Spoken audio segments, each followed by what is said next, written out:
Sa nakarang episode ay nagmotor tayo mula Metro Manila patungo sa heart of the Philippines, ang Marinduque.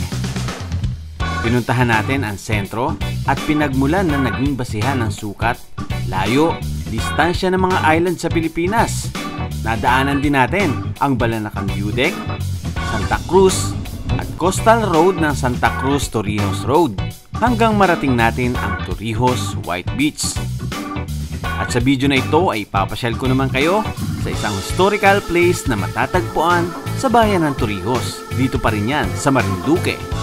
Ito ang Pulan Lupa. At dito naman sa side na to, naglagay sila ng wall na nakaukit yung ilan sa mga naglalarawan ng digmaan ng mga Pilipino at saka Amerikano. Idadagdag na rin natin dyan ang Manatagaytay vibes na may 360 view sa tuktok ng kabundukan. Ito ang Cafe Tanawin. Okay, so dito sa part na to, pwede kang mag-picture-picture. Tapos ito yung background mo. Hello! Ang laki. Ito, mas malaki tong isaw. Tara, samahan niyo po muli ako sa pagpapatuloy ng ating adventure dito sa Marinduque. Magsisimula tayo sa Torrijos White Beach. Grabe yung baba, oh. Ito pa, paahon pa rin. Lahat paahon. Ang lamig dito ngayon. Woo!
Good morning, it's 7 AM at kanina pa ako nakatambay doon sa beach kaya lang walang araw. Hindi tayo pinagbigyan ng magandang sunset, sayang. Papakita ko sana sa inyo. Medyo makulimlim guys. Puro ulap banda rito, ulap din dito. Pero sana hindi umulan. Okay lang naman medyo maulap, huwag lang umulan kasi pupunta tayo ngayon ng Pulan Lupa. Ito yung beach front ngayon. Pakalinis, wala pang tao-tao dahil maaga pa. Napakakalmado, low tide. Sayang kung mataas yung araw o kung mayroong sunset dito, mas maganda to guys. Mas maganda sana yung view natin. Tapos yung Mount Malindig, nakakoveran siya ng ulap kaya hindi natin siya makita yung ganda nung mismong bundok. Tomorrow siguro o mamaya pag nag-clear siya, ipapakita ko sa inyo kasi napakaganda niyan. Maliligo sana ako pero low tide. So pagbalik na lang natin. So ang gagawin natin ngayong araw is magpe-prepare na ako para makabiyahe na tayo ng maaga para hindi na tayo abutin ng gabi sa pupuntahan natin. Dito pala tayo natulog. Meron pa pala sa taas oh. 4, 5, 6, 7. Marami kong kalat. Ayan, ililigpit ko muna itong lahat. Kahapon nag-e-edit ako pero hindi ko natapos. At mas masarap matulog dahil napagod tayo. Okay? Ligpit muna tayo tapos biyahe na ulit tayo. Let's go! Palis na po tayo ngayon dito sa Poktoy White Beach. Bali, susuli ko lang yung ating susi ng room. Tapos, diretso na tayo ngayon sa Pulan Lupa. Pero bago tayo pumunta ng Pulan Lupa, pupunta muna tayo sa bayan ng Torrijos. Yung pinakang bayan kung saan nandun yung palengke nila. Kasi kakain tayo ng sinaludsud. Sana may maabutan pa tayo ngayong araw. Time check, 8:20 AM. Dapat mga 10 pa ako alis dito, pero gusto ko na kayong ipasyal. Huwag muna kayong alis, tapusin itong video na to kasi marami tayong pupuntahan ngayong araw. Tara!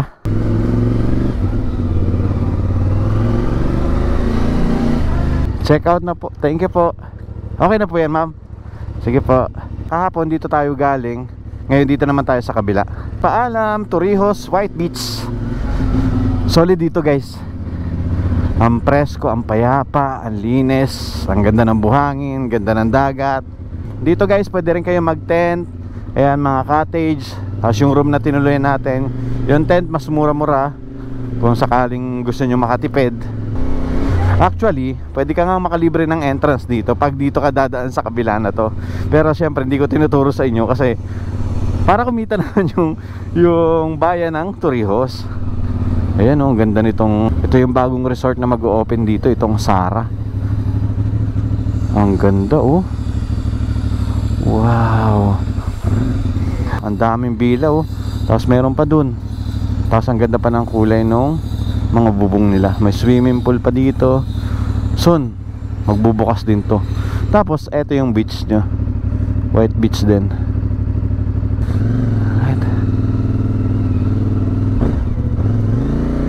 Ganda oh. Mayroon pang ganun no. May mini jacuzzi pa oh. May naniningil na rin pala dito guys. Hindi ka rin pala libre dito. Ayan oh. Kabilaan, may naniningil na. Dati wala yan eh. Pag gusto mo makatipid dyan kami dumadaan. Ito pa guys yung isang magandang tambayan dito. Itong part na to. Ayan oh, diba? Ganda no. Ang kagandahan dito sa spot na to guys, pag nag-clear yung ulap niyang Mount Malindig, kitang kita mo yan. Para siyang maliit na Mayon Volcano. Ganun po yung itsura niyang Mount Malindig. Kaya lang hindi nawawala yung ulap eh. Dito naman sa kabilang side, dito naman ang sunrise. So pag umaga, pwede kayo dito tumambay para makita yung sunrise. Tara, let's go. Para may maabutan pa tayong sinaludsod. Babalik kami dito sa Holy Week ngayong April. Kailan ba Holy Week? April something eh, ang Holy Week eh.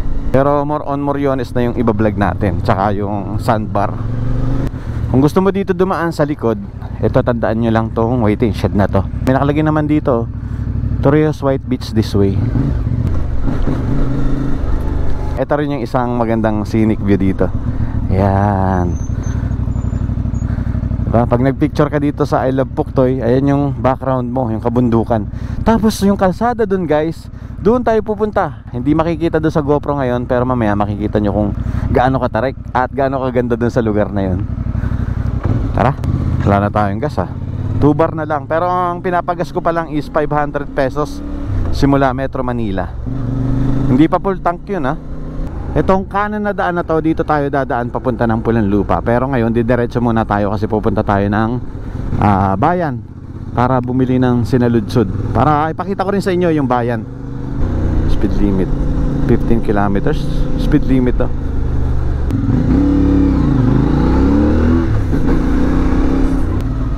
Ito ang palengke. Unti lang paninda ngayon kasi hindi siya Wednesday. Bili tayo dito ng pagkain. Puto. Wala. Ay wala po. Sayang. Ay sige po, salamat. Kain na lang din tayo dito.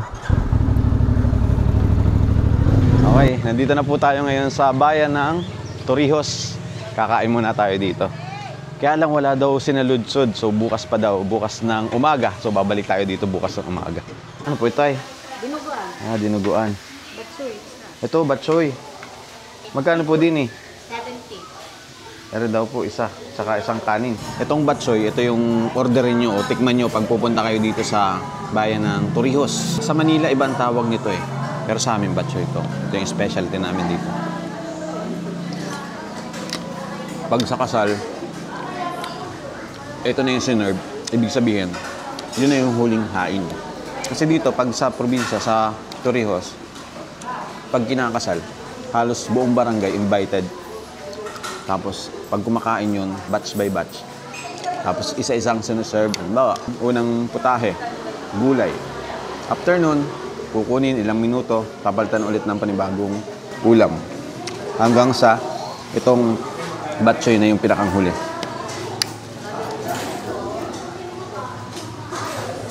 Naghahalo yung tamis at saka yung asim. Ganun yung luto niya. Tapos, laman ng baboy, may mga gulay na patatas ata to. patatas at saka saging. Yung saging yung nagpapatamis ata eh. Hindi ako marunong magluto nito.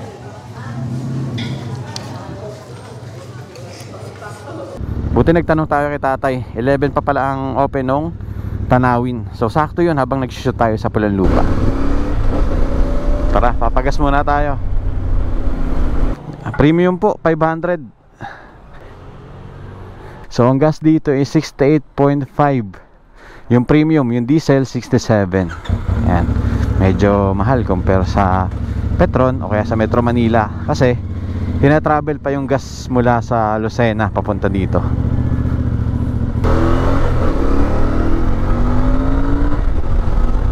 Bago kayo tumawid o umakyat, silipin nyo muna kasi baka mamaya may paparating eh. Yan, diretso tayo. Ito, Morion, no?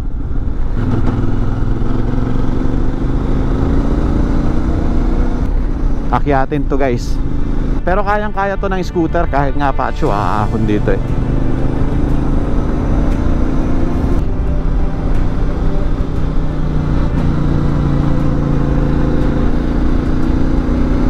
Daming goat. Wow, wala. Ang liit, ang cute. Ang cute, ang liit.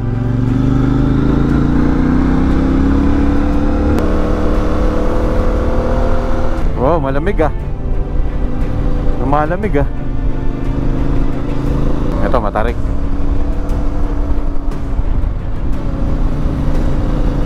Uy. Grabe yung baba oh. Ito pa, paahon pa rin. Lahat paahon. Taas natin. Medyo malamig na dito sa part na to guys. Kung taga Manila ka, parang Tanay pag sa umaga. Lamig oh.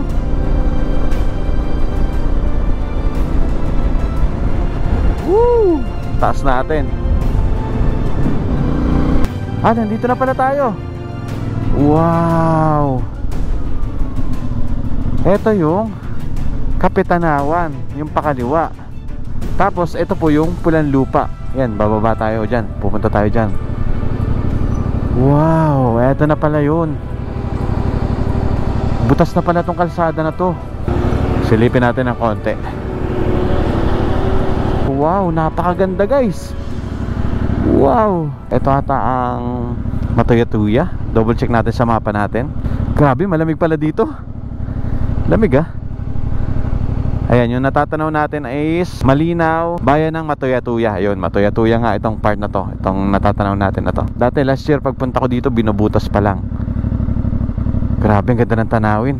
Lalong lalo na siguro guys pag nag-clear to. Medyo makulimlim, tsaka parang maulap eh. Kaya parang faded siya. Pero pag clear to, napakaganda niyan.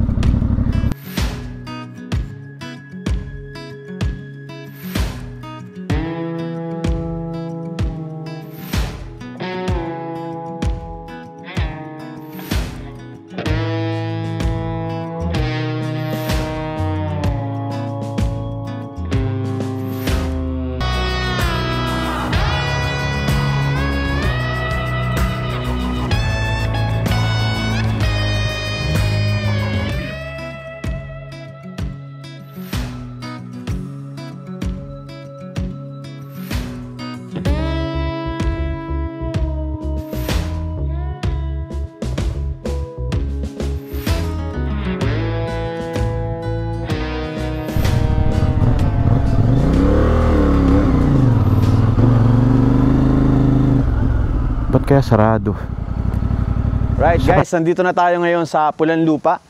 Dito ko na lang po iiwan yung aking motor. Tapos dito sa ating kaliwa naman is yung tinatawag nilang Kapitanawin. 3 kilometers lang mula dito, mararating mo na. At kanina nagpalipad ako ng drone, napakaganda pala. Yung bundok para siyang chocolate hills, tapos nilagyan ng kalsada. Ang ganda guys.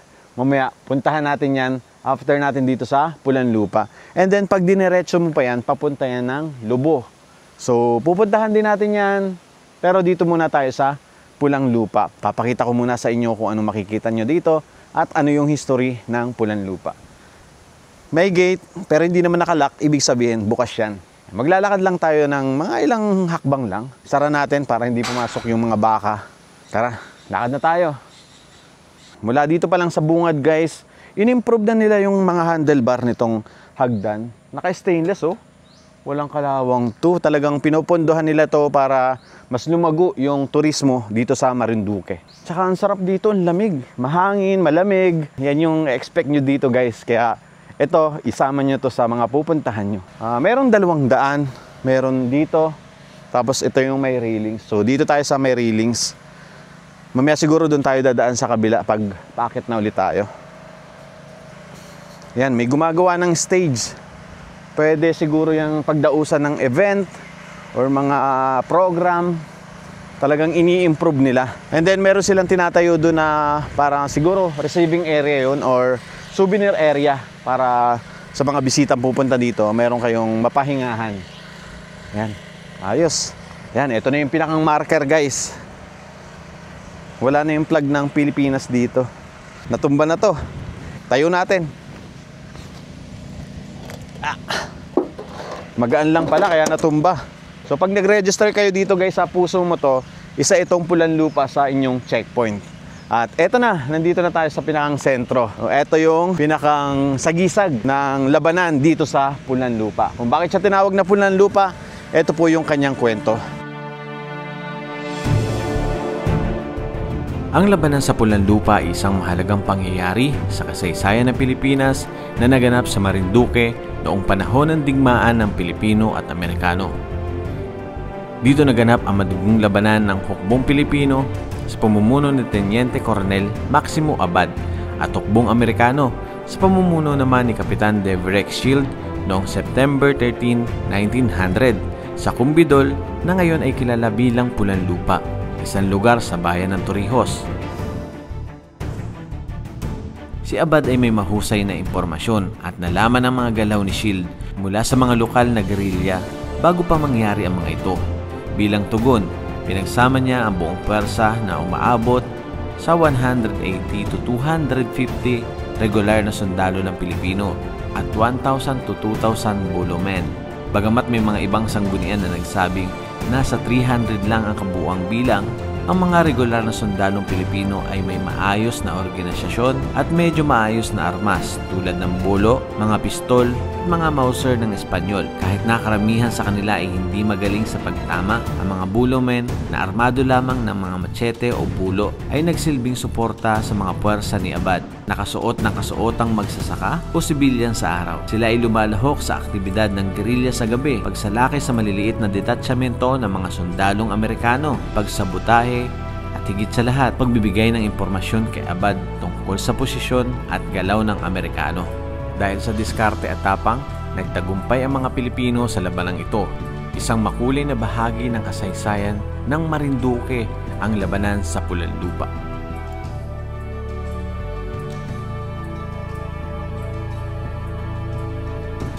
Kaya naman guys, ang lugar na ito, ang Pulan Lupa, ay isang makasaysayang lugar kung saan nagkaroon ng digmaan ang tropang Amerikano at ang mga Pilipinong sundalo. At sa labanang iyon, nagtagumpay ang mga Pilipino at kung bakit tayo naging malaya. At dito naman sa side na to, naglagay sila ng wall na nakaukit yung ilan sa mga naglalarawan ng digmaan ng mga Pilipino at saka Amerikano. Ayan, makikita nyo naman na yung mga Pilipino, mostly ang gamit nila is mga itak. At yung mga Amerikano, ang gamit nila is mga baril. At dito naman sa dulo, makikita mo mga baril na yung nakatambak. Ibig sabihin, nagtagumpay na yung mga Pilipino nating mga sundalo. Ayan. Galing nang nag-ukit nito guys. Purong semento siguro to o bato. Sarap dito tumambay kasi malamig. Tapos mayroon pa ditong puno ng... Ano kayang puno to? May bunga siya oh. To. Ano kayang puno to? Ayan, dito kayo tambay oh. Sarap ng hangin. Lamig. Ang lamig dito ngayon. Woo! Kaya guys, pag pupunta kayo dito sa Marinduque, isama nyo itong Pulan Lupa sa destination nyo. Makapag-picture man lang kayo at saka makita nyo mismo ng personal. May daan dito sa likod oh. Kaya to. Daanan. Tapos meron ditong upuan. Alright, tara. Tara guys, punta naman tayo dito sa Tanawin. Ito pala maganda dito, magkakatabi na lahat. Tayo sa kaliwa. Ganda oh. Woohoo! Grabe, solid dito guys.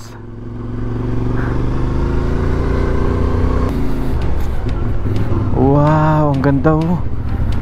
Wow. Grabe yung view. Solid. Ito pa oh. Ganda ng pwesto nila ate doon. Papasok sana ako kaya nang kakahiya eh. Grabe, ganda pala dito. Woohoo!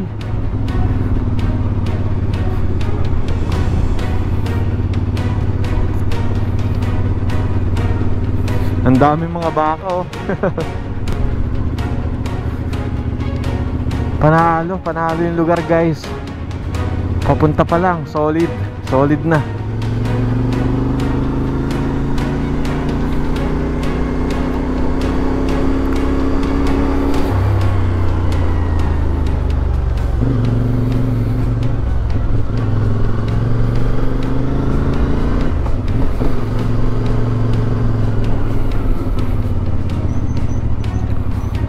Wow. Woohoo. Grabe. Solid. Ganda.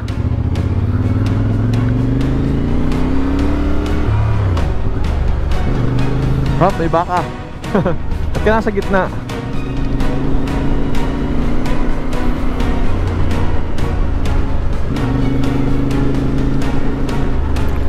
Dito oh, parang sarap umakyat dito guys oh. Kaya ng motor natin to. Ganda sa tuktok. Kaya siguro ng motor natin yan no. Ganda dyan. Tara, diretso na tayo.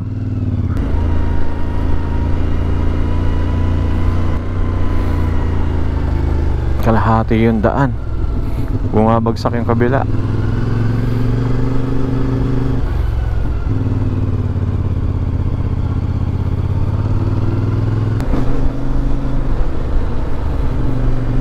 Mayroon sila nito, blind spot mirror. Yung ba tamang tawag dyan? Ah, dito pala yun guys. Kasi itong lugar na ito is pinuntahan na din namin dati. Pero hindi ko alam na Tanawin pala ang pangalan na niya. Tsaka mas maganda na yung daan, sementado na. May mga signage naman nakalagay guys. Galing na pala ako dati dito, pero nilakad lang namin kasi hindi pa sementado. Parang 2 years ago.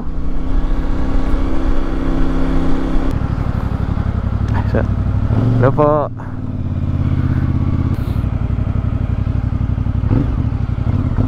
Guys, dito tayo nagpark. Malawak yung parking nila. Maraming ma-accommodate na sasakyan. So, nandito na tayo ngayon sa Cafe Tanawin. Good morning po. Anong kailangan po, ma'am? Sir, bali may admission fee po. Magkano po? 300 yan per head. Oo. Consumable po yung sa food and drinks po. Ah, okay. Sige po. Under what name po? Jeric po. Thank you, ma'am. So, 300 pesos yung ating pinakang admission fee. Tapos meron na siyang consumable na food and beverage. Thank you, ma'am. Paano ma'am pag walang ganito? Pwede? Ay, hindi. Protocol yan kasi, sir, bago makumakyat po tayo ng cafe, kailangan po tayo may admission fee dito sa baba. Okay, sige. Thank you. Thank you po, enjoy po. Ayun. Bali, protocol to guys na kumuha kayo ng ganito or admission fee, hindi kayo papapasukin kung hindi kayo magbabayad ng 300 pesos. Tara, tingnan natin sa taas kung ano yung makikita natin dito. Okay. So, saktong-sakto naman yung pag-open nila ng 11 AM kasi magla-lunch na. So, eto na yung pwede nyong ipang-lunch, yung 300 pesos na admission fee. Wow, ang laki na ng pinagbago nito. Simula nung pumunta kami dito. Ayan, I love Cafe Tanawin. Tanawin, ibig sabihin, yung may matatanaw ka, yung may makikita ka. Ayan oh. Ayan, guys, ito yung makikita natin. Overlooking view ng Bangwain ata to, or hindi ko sure kung anong lugar to. Tatanong natin mamaya sa mga staff. And then dito sa baba, merong palaruan ng mga bata. Habang nagpipicture-picture yung mag-asawa, yung anak nyo, pwede nyong iiwan doon sa palaruan. Dito naman sa side na to, dito marami silang mga upuan na pwede nyong tambayan. Ang ganda nitong upuan na to, para siyang cup. Tapos may bubong. Meron ditong heart. Pag nag-picture ka doon sa heart, ayan yung background mo, yung overlooking. 360 view pala siya. Sarap tumambay dito guys, oh. Tapos dito pa. Ang daming pwedeng matambayan dito. And then dito sa kaliwa natin, ang makikita natin, itong kabundukan din. Yan. Tapos doon tayo galing, yung burol na yun. Grabe, ang ganda dito. Wow. Ang taas natin. Medyo malamig. Presko yung hangin. Ayan. Doon pala tayo galing guys. Ayun pala. Iba pala itong kabila. Sarap ng hangin, ang lamig. Presko. Punta naman tayo dun sa kanilang resto bar. Kakakain lang natin pero consume na natin to habang hindi pa umuulan para makababa tayo at makapunta tayo dun sa Marcaper area. Tapos pupunta tayo ng Balbog. Uy, meron pala dito guys, tortoise oh. Eto. Hi. Hello. Ang laki. Eto, mas malaki tong isa oh. Hello. Tapos yung bahay nila, ayun. Ano yung kinakain nila? Okra. Good morning po. Sir, pwedeng bumaba na doon? Di pa? Pwede man po sir, pero hindi pa yun ayos. Ano pong ginagawa dito? Yung papunta doon, may glamping po dyan. Glamping. Open na po yung glamping nyo. Hindi pa po. So, ayun pala guys. Ginagawa Ginagawa pa.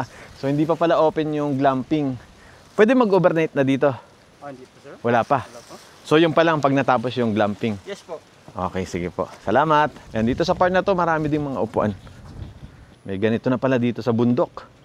Grabe, mas pinasosyal dito sa kabila. Wow. Dito pala mas maganda rin.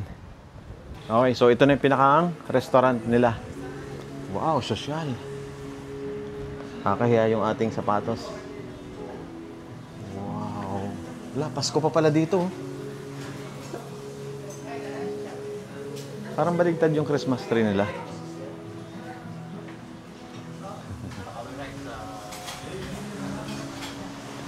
Wow. Ganda. Hello po. Good morning po.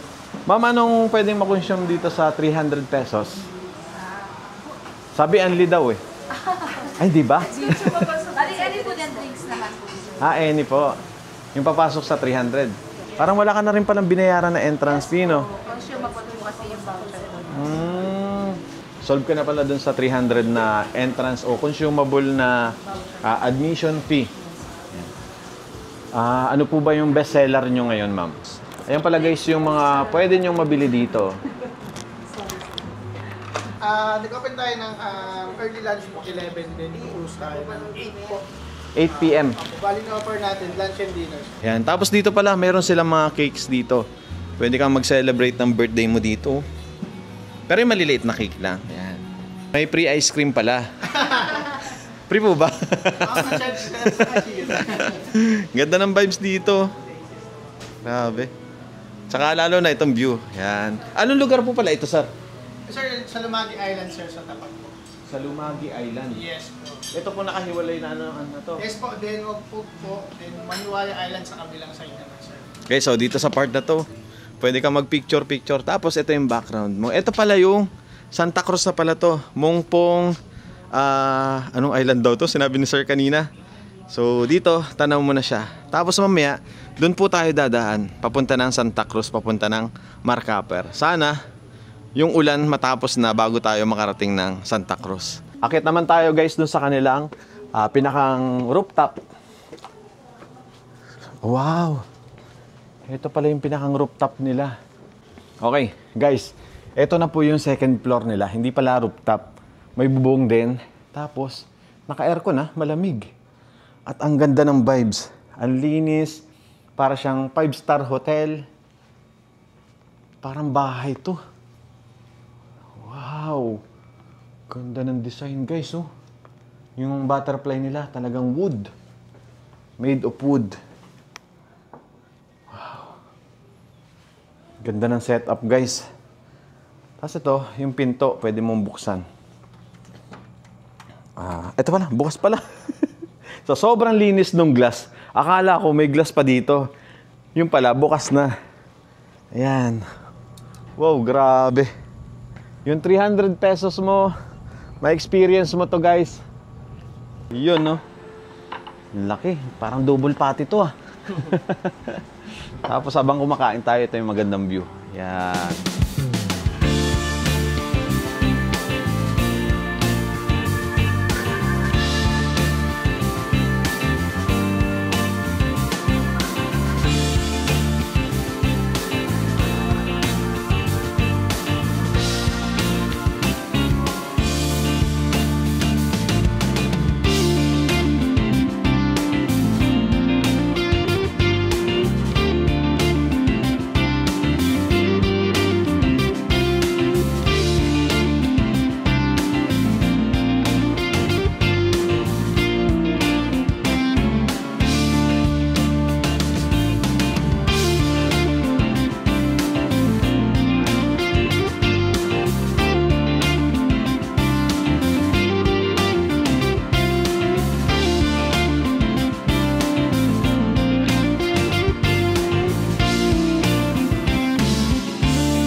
Guys, eto na.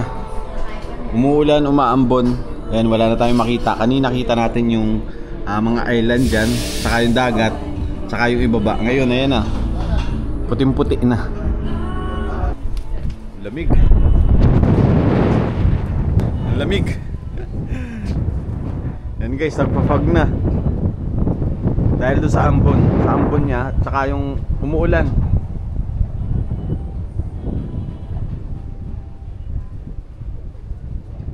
Shoutout kila nanay tsaka kala kuya. Ayan, nandito sa... Follow nyo po siya. Hello. Sa Good YouTube. afternoon. And subscribe to his YouTube account. Ayun. Thank you po Channel. from Thank you. Cavite. Bacoor, Cavite. Bacoor, Cavite. Nandito sa Marinduque. Ayun. Ingat po. Ingat Salamat po. po. Salamat Bye-bye. po. Time check. 2:23 na po ng hapon. Medyo natagalan tayo ng tambay dito sa Kapitanawan kasi Kapitanawin kasi napakaganda ng view at saka malamig. Mas malamig pa siya sa Tagaytay ngayon. Kaya ito guys, huwag niyo palang pasinto kahit medyo magsa-summer na. Malamig tapos nung umulan, nagpa-fog. Grabe. May ganito pala dito sa Marinduque. So ngayon, ang pupuntahan sana natin ay ang Marcaper sa Santa Cruz. Babalik ulit sana tayo ng Santa Cruz. Kaya lang, yung ulan kanina, lahat dun pumunta sa papuntang Santa Cruz. So ngayon, ang puntahan na lang natin is yung Sulfuric. So hindi na tayo iikot. Diretso na kagad tayo dun sa Sulfuric, which is sa Buena Vista yun. Ayaw mag-load ng mapa ko. Siguro mga 1.5 hour yung biyahe natin mula dito. Tara, tuloy-tuloy na tayo. Thank you po. Ito. Wow. Ba?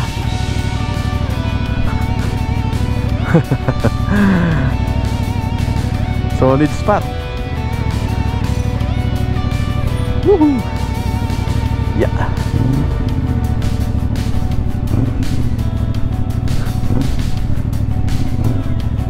Hello. Ganda. Doon tayo galing.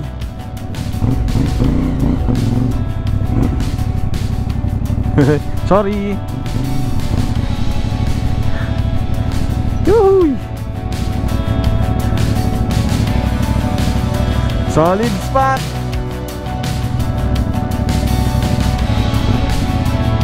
Picturean ko lang yung motor ko tapos lakad na tayo.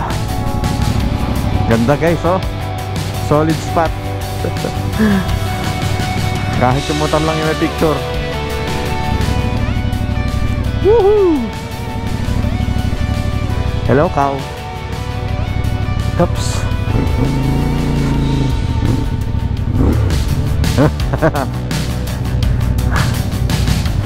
Red. Ano? Red Datum? Datum. Ito na pala guys yung tinatawag nila na Red Datum. Ito. Talaga palang tambayan to. Red Datum. Ganda.